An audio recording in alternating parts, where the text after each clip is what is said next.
In this episode, Ford's new trailer hitch helper, the Gordon Murray Automotive T33, goes topless, and a first look at the 2024 Acura Integra Type S. Welcome to episode 200 of the We Are Auto Show. What's up, Derek? We've made it. We've made it to 200. Yeah, they used to correlate per week. Now they don't quite do that, but regardless, 200 episodes. Solid. Yeah, consistency is key, as the saying goes. So what's the next benchmark? 1,000? Don't we go 500, then 1,000? Yeah, probably. No, the next benchmark is 50,000 episodes. I don't know about that. That's a lot of episodes. That is. I don't know if I'm... How long would we have to be alive to do 50,000 episodes? I'm not doing math on the air. Per week. I'm not doing the math. No, okay. Neither am I. Nope. Either way, let's get into some news, shall we? Let's do it. Okay. Let's start with news for people that can't hitch a trailer properly. Yes. What? So... Explain. What do you mean by that? Okay. Do you happen to identify as someone who can't hitch a trailer properly? I have never hitched a trailer in my life, now that I think about it. I've helped someone do it, but I've never done it solo. Okay. So, hitching a trailer. If you are in a truck or an SUV, or if you live in Europe and you're driving like a smart car because they tow big things with small things there, requires you to back your vehicle to the coupler, the ball hitch to the coupler of the trailer. Okay? Which means typically you have to line up the smack dab middle of the back of your car to where the coupler would be. It's not difficult, but it's tedious. Yeah. Right? And there are people that are very ungood at it. Okay. So, boy, oh boy, do we have news for you. Ford has just made your life that much easier because now you can press a button or two in your new Ford and your Ford will literally back itself directly within an inch of precision to the ball hitch to the coupler. Oh. Yeah. Ford calls it the Ford Pro Trailer Assist.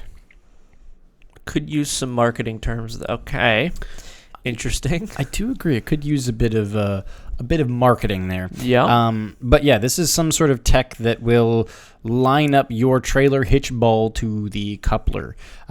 In Ford's like actual announcement, they cited that they have 60 new patents, computer vision, and these are air quotes for those listening on audio, computer vision, artificial intelligence, a neural network, and machine learning.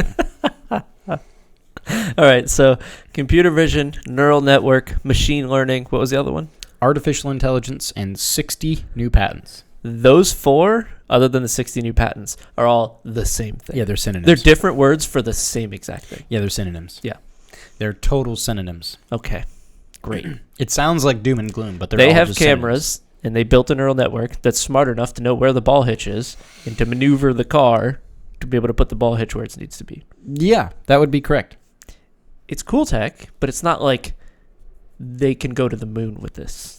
Well, are you sure? I'm 100% sure. Are you sure? It's not the most amazing thing I've ever heard of. It'll take your truck within 20 feet-ish and back it up perfectly to the coupler for your hitch ball. Cool tech. Yes, it is. One note that... Now, I have hitched a trailer. One note that for people that are... How do I say this? Not smart. All right.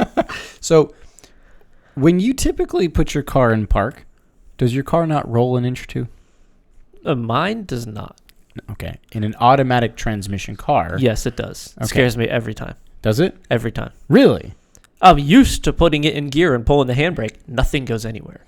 Oh. So when I put it in park and I release the brake and it rolls back 2 inches, I'm like, oh, is it neutral? Oh, no. Okay. It's just an automatic. Oh, man. You're jumpy. No, I'm just used to a manual. So where I was going with this, if you're in an automatic transmission car, put your car in park, foot off the brake, and your car is going to kind of rock back and forth till its final resting place. A lot of people, when they're hitching a trailer, tend to forget to put their emergency brake on. Oh. So they get their hitch ball so perfectly lined up to the coupler, and then they put their car in park, and then they take the foot off the brakes, and then what happens is, because the car rolls forward like 2 inches, the hitch ball goes boop, and now they get out and they're, God damn it, it's not where I thought it was. So if you're a smart fella like me, I'd say experienced. if you're the world's smartest man like myself, God, no. Okay. Well, either way, if you have a little bit of experience, you know if you don't want your car to roll, just set your parking brake as soon as you put your car in park without taking your foot off the brakes. Does this do that? It does, automatically. Ah. So for those of us that are unsmart and not experienced, that don't know your car's going to do that, your Ford Pro Trailer Hitch Assist will do it for you. Huh. I think that this is neat tech. I don't... It's a truck. This is tech that a truck could use. Do you see a big problem in it? I see this being implemented by specifically Ford Lightning owners. Is that the case? Well, here's why. Okay. Because if you're a real truck guy that's ever towed a trailer before, you're probably not buying a Ford Lightning. No. Which means you probably already know how to do this properly. Probably. And if you're a Ford Lightning buyer, not all of them, but vast majority of them are coming from a Prius or a Tesla or a Chevy Bolt or something that isn't very truckish and have never done this. So I think that's who's going to use this. Is that a problem? No. I mean, it's taking the fun and challenge out of doing things. Fun. I love it. I love the challenge. This is a very subjective thing. It is. Okay. And it's a very biased, subjective, opinionated thing from me. As long as you understand that. Most things that I say are. And I'm sure the audience understands that. Yes. Some people... If you use this, it's because you've never actually hitched a trailer before in your whole life, and you're so scared of it, and just learn to do it properly. Or let the tech do it if it's good enough. I don't want the tech to do it. My worry would be it's not good enough. It doesn't actually do it. It either backs it not far enough, or it backs it so far that now your coupler, your trailer hitch, your actual coupler is into your license plate. And kunk. Which... to be fair, I'm sure when you're learning how to do this, probably happens. It probably does. It's part of learning. Didn't happen to me, though. Oh, there we go. Next week, you come over with a ball hitch in the license plate of your Volkswagen, and I'm like, huh? No. Yeah. No. I don't think this is a problem. It's tech doing a job for something that, yeah, you could learn how to do on your own. In the future, you probably won't really need to, but It's not world ending. It's not world saving. It's just new tech for cars that should be chatted about. That's the new Ford Pro Trailer Hitch Assist. So what else do you think that they could augment with the computer vision stuff that they're doing here? The actual reversing of the trailer, because that's a different ball game together. Right. Like, honestly, I think just honestly, this whole Pro Trailer Hitch Assist thing is just a test of, let's see if we can do this. Now that we know the tech works to do this, let's keep working on making it so that you press a button and your trailer backs your boat into the boat ramp for you. Right. I think that's way better tech to get going. Because that is way more tricky than just hitching the trailer. Just hitching the trailer is... not very difficult, if I'm being honest. Okay, and then if we push this forward 10 years, do you see Ford having a semi with the trailer and them automatically backing the trailer into the Walmart loading dock. Yeah. Okay. Nah, not Ford, but someone. Yes, but the same vision tech type stuff. Yeah. Yeah. So realistically, though, we're not going to have trailers. We're just going to have things airdropped via drone to us. oh God, we need to move on. All right, let's move on to something much, much, much more exciting. Okay. We're going to talk about a supercar that you've probably never heard of. The company is called Gordon Murray Automotive. Gordon Murray. Yes, Gordon Murray. Not Gordon Ramsay. No, not the chef. Not the you idiot sandwich. Yeah, no. Chef. No. Who's the NASCAR driver? Some Murray. Can't remember his name. His first name. I'm not a NASCAR guy. So anyway, you can tell me. What is Gordon Murray? Gordon Murray is, this is a little wiki description. Gordon Murray Automotive is a British automobile manufacturer of sports cars based in Shalford, Surrey, England, which was founded in 2017 by Gordon Murray, who is a former F1 designer. So he designed F1 stuff. Interesting. Gordon Murray Automotive's initial focus is on these limited run supercars. Huh. And I'll be frank, they speak directly to the cars of the past that I so dearly love. So this is British sports car heritage. I'm going to say this is take a 90s supercar and make it new. Okay. That is what you can imagine Gordon Murray Automotive to be. Okay. It is the best things of a 90s supercar been made new. So what's the new car? So the Gordon Murray makes currently two real cars. They make the T50 and the T33. The T50 is the most wild, bonkers thing in the world. Now, Gordon Murray Automotive specializes in putting these giant V12, well, not giant, pardon me, but smaller displacement V12s, which rev to over 11,000 RPM. Oh, God. If you're looking for a picture of the T50, look for a picture of the back of it. Okay. Because there's something very special about it. Something very different. That's fine. Yep. So the T50 is their most crazy supercar. It's the most outlandish, the most wildest thing in the world. Okay. The T50 has a V12 just like the T33, which we're going to talk more about the T33 in a minute. But the T50, center seat. So center seating position. What do you see in the back? The fan. I see. This is a fan car. It's a fan car. So this is the T50. That's the T50. Okay.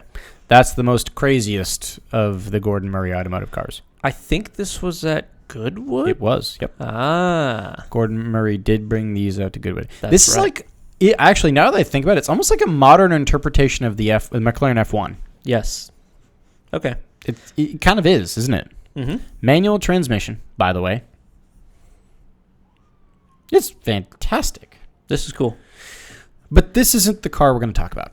Okay. The car we're going to talk about is the T33. And what's really new about the T33 is they're giving you a Spider version. Okay. An open top version. I've seen pictures of the coupe. It looks fine. It looks good. But the Spider looks much better. Much better. I like the look of this. This is very good.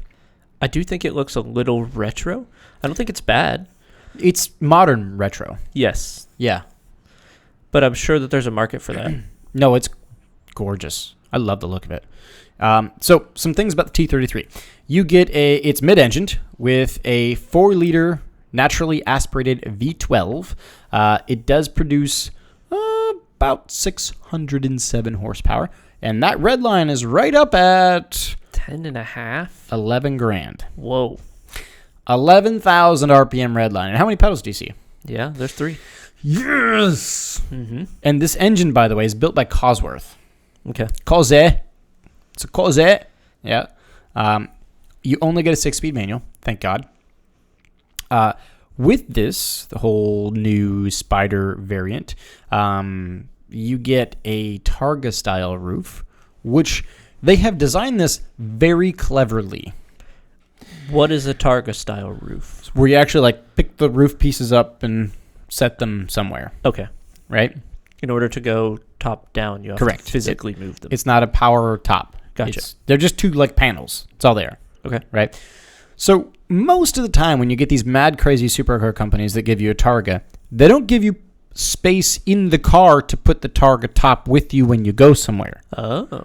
So like if you get one of these crazy mad supercars that is a Targa, you have to leave your Targa top at home, and then if you happen to be out in a drive in your lovely supercar that's Targa, and it starts to drizzle, you get wet because you've had to leave your Targa top at home because there's nowhere in the car to put it with you when you go. Okay. Gordon Murray Automotive has solved that problem. They made sure the luggage compartment can fit the Targa panels. Smart. I love that. Very smart. That's brilliant. That is fantastic. Thank you for actually thinking of someone that's going to drive the car. Good engineering. Instead of just looking at it in a garage, it's actually going to be driven, hopefully. Mm-hmm. It's beautiful. A weird, cool option here. You can choose 2 different gearing ratios. Huh. So you can either choose a regular gearing or a longer gearing. A longer 6th gear. Oh, so it's only 6th gear. Yes, so that way your cruising speed can be much quieter. Gotcha. I'm sorry, no. If you buy this car and you opt for this longer-legged 6th gear, you suck. Because, yes, I said it. Wow. The whole point of this is so that you can now, with that open air, that whole no roofless thing, now you can hear that glorious V12 so much clearer. Okay. If you're buying this to make 6th gear a bit quieter, oh, piss off. I don't want it quieter. I would buy the 6th gear. Just the to piss one. me off. I know you would. No. Just to spite me. To have the ability to quiet the motor if I needed to. But in the case that I'm going to drive this, why would you ever put it in 6th anyway? If you want to listen to it sing, put it in 3rd, put it in 4th, it'll sing. In 6th, you're intending for it to be quiet. I like that they do that. You're too sensible, Derek. Yes. You think that it will sing in 6th. If you're wide open throttle at like 200 miles an hour, yes. Where are you going to do that? Nowhere, except for on my private island in the Pacific. Okay. That I don't have. I like the idea of that. That's neat. You're being too sensible. Mm-hmm. In terms of storage, not storage, but actual performance, I should say. Your weight figure, my friend. Dry, you are 2,445 pounds. With 600 horsepower? With 607 horsepower going to the rear wheels with a natural aspirated V12 and a manual transmission. And a V12. I love this. This is right up your alley.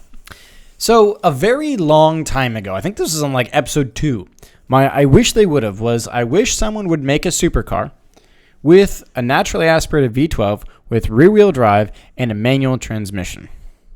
Here you go. They've come to my rescue. It's been made. They've come to my rescue. I do think this thing will sell like hotcakes. Oh, yes. Yeah. If I could, I would. Mm-hmm. Yeah. Cool note here. Gordon Murray Automotive. The coupe has already been out for sale. So the Spider is the new one. Okay. But they actually designed the Spider first. And they did this so that their quote was, it's easier to design the Spider as a Spider than take the roof off of a coupe. Right. That makes sense because you have to make the frame, the doors, the A-pillars, you have to make things more rigid. It's harder to do the other way. Yeah. No, it's true. Yep. It's true, but I love that they put that thought into it. It makes sense. It does. I love this car, and I'm worried I'm never going to see one, though. How many of them? 100 of them. Oh, no. Luckily, I should say, half are coming to the U.S. That's of the Spider? Yes. Okay, so the normal T33, the not Spider. I don't know how many they're making of those. Okay, I'm sure it's not a lot, to be honest. I'm sure it's like 1,000 or something like that. Because this seems like a very bespoke kind of manufacturer where it's very hands-on. Kind of reminds me of a Koenigsegg, a Pagani, very somewhat hand-built. Mm-hmm. And I think that that's the right way to do this kind of manufacture, especially if you're going for a crazy Cosworth V12 that's just bonkers. This is a neat car. I do think it probably already has sold out, to be honest. The price is irrelevant if there's only 100 of them. Would you like to know the price? Sure. Does it have it? It does. You're sitting down. Oh, God. $2.35 million. When I say that, it is a lot, but is it what you were expecting? That might be more than I was expecting. Were you expecting $1 million? Yeah. 2.5 is a lot. 2.35 to you, mister. That's too much. You think so? Do you think it's worth $2.3 million? What other V12 manual transmissions can you get for under that?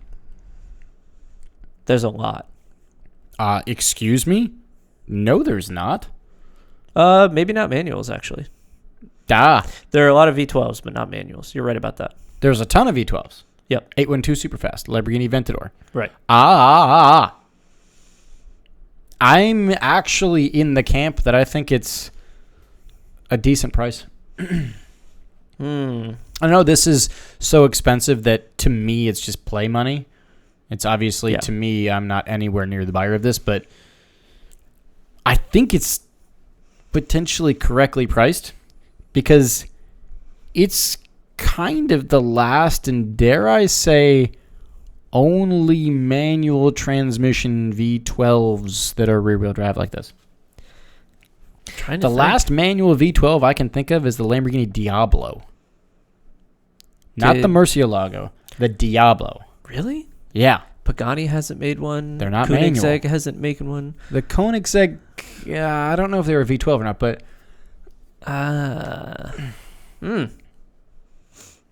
Still, 2.5 mil? I mean, are there any V10s that are manuals? I mean, you could get a first-generation R8 or a Gallardo, but you don't want that. No, that's nothing near this. Huh. Well, I still don't think it's worth that kind of money, considering you could buy, 4 nice new McLarens? 5 of them for this kind of money? And, you're going to get 95% of the fun factor out of those cars than you are this. I think it's a good investment. As far as an investment goes, it's good. I think it's bought at $2.35 million and sold in 10 or 20 years at $10 million.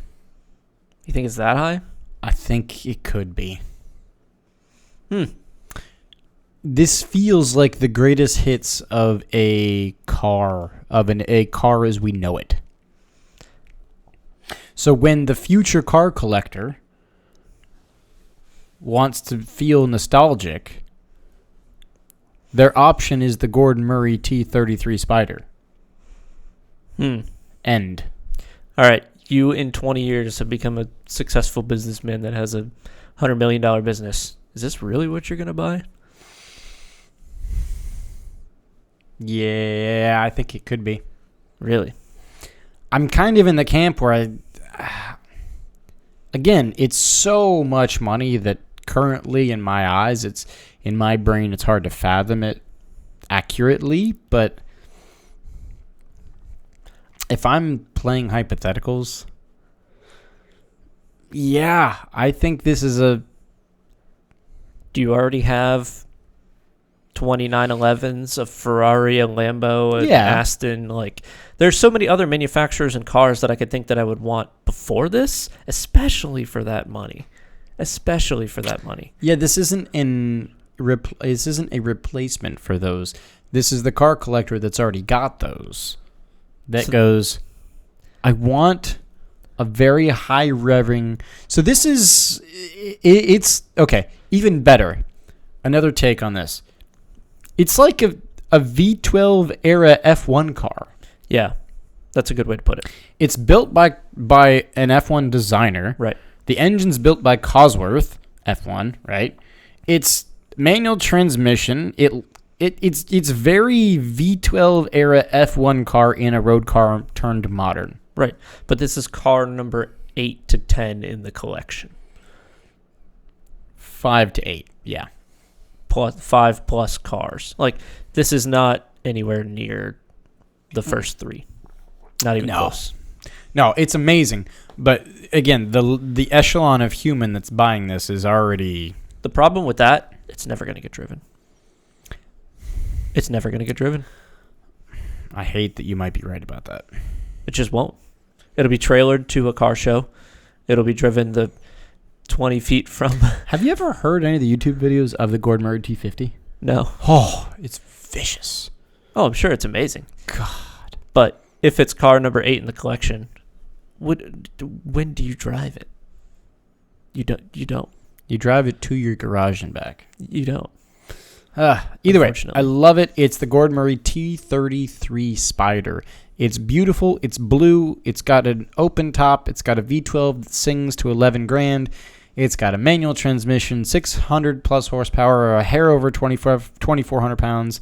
It is wonderful, and that's all I've got for it. Awesome. What's next? What's next is the first look at the new Acura Integra Type S, the 2024. Recently, we did chat about the new Type S and its little horsepower bump over the Civic Type R, which it is based off of. But we finally get to see pictures of it. Right, this was in camo when we talked about it last time. Yeah, it was being teased. They only released like the camo teaser shots and the horsepower figure. Yes. But now, look at the thing. Look at it. What do you think? I see some fender flaring. Big ones. Bigger than I expected. Mm-hmm. Ooh. Okay. Yeah, so talk me through what you see other than fender flares. Okay, so the triple center exhaust in the Type S here. Mm-hmm. I do see some big fender flares. Do they have a front shot? Yeah, we have a front shot here. It looks aggressive in the hood. Mm-hmm. The front fenders themselves don't look overly aggressive. I kind of like that. The fender flares remind me of, what is this? A Holden, maybe? Didn't see that take, but okay. You see where I'm going with that? Yeah, I didn't see that take, but yeah, I see where you're going. What does it look like to you? It looks Audi to me. I can see that with the hood. It looks Audi S something to me. But I like it. I mean, I like the look of it. I do too. It looks... I was very poo-poo on the look of it earlier, but now that I see it without camo, it looks quite exciting. It looks a little more muscular than I thought it was going to. Mm-hmm. And it's much more flared and hips. Yeah. Those hips don't lie. I don't think it's a bad thing. It's a very good thing. Yeah. It's a very good thing.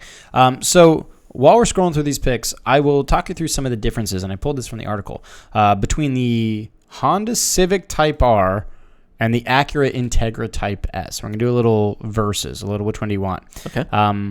When it comes to the premiumness, obviously Acura is the luxury brand of Honda, right? Yes. So you're going to get extra creature comforts in the Type S versus the Type R, in the Integra versus the Civic, right? The interior in the Integra Type S. The whole Type S and Type R thing is really going to screw with me. Yeah, it is. Right. So the Integra Type S. Just say Acura Honda. I'm going to try. The Acura, the interior is supposed to be sporty and driver focused, but the seats don't seem like they have as much race bolstering as they do in the Honda. Huh. Okay. Like they look sporty, but the Hondas, the Civic Type R seats, Yeah, those look like almost race seats. This does look more Comfortable. Right? In the Acura, the steering wheel is wrapped in leather with a perforated leather, it is, with these fancy colored stitching and a shift boot that matches the steering wheel. In the Acura, you get a similar shift knob to the Honda. In the Honda, it's aluminum, but in the Acura, it's more of an anodized, a dark kind of a version. You get more engravings with like Type S engraved into things. There are just other bits and pieces that are found in the regular Civic and Integra, but I guess it seems like the Acura is just much more a luxurious version of the Honda. Is that a bad thing? No. No. Depends who you are. Yeah. Now, I did put a little picture in the notes here that does have, and I got this from the drive, but it's got a kind of a comparison picture between the Civic Type R and the Acura Integra Type S. That gives a good look. You know, they're pretty similar. They are. The Integra is missing something very crucial. The wing. Yeah. If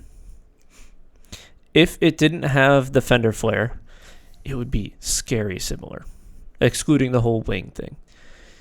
Sure, the front looks a little different, but they're basically the same body shape, right? Four-door cars. Yeah, they are. I know there's performance differences here and there. Not really, other than 5 horsepower for the Acura. Oof. I kind of like the Civic a little better. So, I agree with you. I think the Civic looks a little more fun. It does. But here's my take. If you are under the age of 40, you may buy the Honda Civic Type R. If you are over the age of 40, you are not allowed to buy the Honda Civic Type R. You have to buy the Acura. It is illegal to buy a Honda Civic Type R if you are the age of 40. It feels like that's what they're going with for the demographic. Doesn't it, though? Yeah. Oh, my really God. Does. Like, if you're growed up and you've got kids, you have to buy the Acura. I think that's the correct choice. I don't want it. I want the wing. But, so you think about what? The Integra, a long time back, right, was a proper sporty car. A front-wheel drive sports car. It was the best handling front-wheel drive car ever to be made. Right. It revved to 8,400 RPM. So Honda had a choice. Make the Civic as close as it can to what that used to be. What do you do with this? You make it Dad's car. It's an Acura. They're the Dad's car. It is. It's either an Accord or it's an Acura TL or TSX or like that. That's just what it is. And I don't think it's bad to put that as your market. And I think that this was very designed around that demographic. And I think it works well for that demographic. Yeah, I think Is it does. The heritage that you wanted it to be? No, it's not at all. You're not the demographic. You're they right. don't care about you. You're right. They haven't released a price yet, officially. Ooh. Oh, really? I'm worried it's going to be $50,000. What's the current Civic sitting at? Because that's going to matter a lot. Let me double check that. Because if they're stupid high above the Civic, then they're in trouble. If they're not, Let's see. Civic Type R starts at 44 and change. 50 sounds right. Could you imagine spending $50,000 on this? Me? No. Dad's 45 years old in the midlife crisis? Yeah. Yeah. I like the look of the front of it, but the back of it's just not doing it for me. The back of it is a bit odd.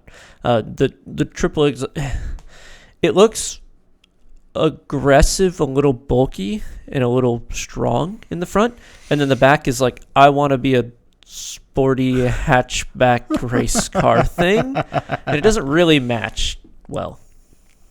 It could just be the photos. Maybe in person it feels different, but in the photos it looks a bit confused front to back. Yeah.